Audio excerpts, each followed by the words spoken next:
বাংলাদেশের মোট রফতানি আয়ের ৮০% তৈরি পোশাক শিল্পের উপর নির্ভরশীল। এতে ঝুঁকি থাকায় রফতানি পণ্য বৈচিত্র্যকরণের পরামর্শ দিয়ে আসছিল শিল্প সংশ্লিষ্টরা।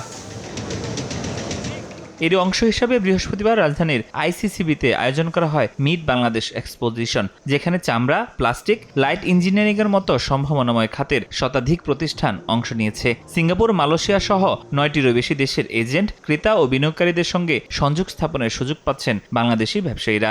আমরা যারা লেদার এক্সপোর্ট নিয়ে কাজ করি বা লেদার নিয়ে কাজ করি, আমাদের প্রচারটা এখনও আরএমজির মতো সেই লেভেলের নাই।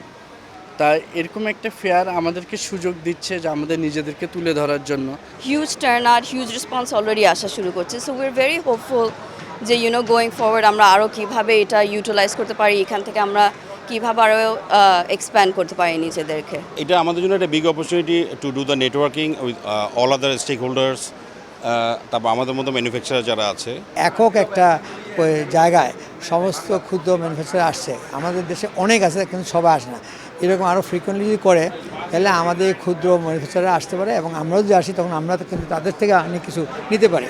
মেলার উদ্বোধন করতে এসে বাণিজ্য উপদেষ্টা জানান, ব্যবসার পরিবেশ উন্নয়নে কাজ করছে সরকার। পরে সাংবাদিকদের সঙ্গে ভারতের ট্রান্সশিপমেন্ট বাতিল ইস্যুতে বলেন, যেসব সমস্যা ধারণা করা হয়েছিল তা কাটিয়ে উঠে গেছে। ট্রান্সশিপমেন্টের প্রতিবন্ধকতা আসার পরে আমাদের যে সমস্যা হয়েছিল বলে আমরা ধারণা করেছিলাম, আল্লাহর রহমতে আলহামদুলিল্লাহ আমরা এই সমস্যা উতরে গিয়েছি।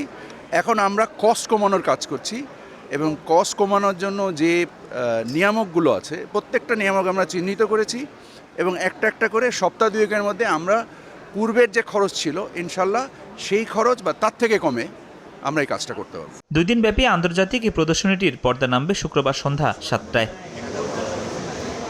ফরহাদুর রহমান, সময় সংবাদ, ঢাকা।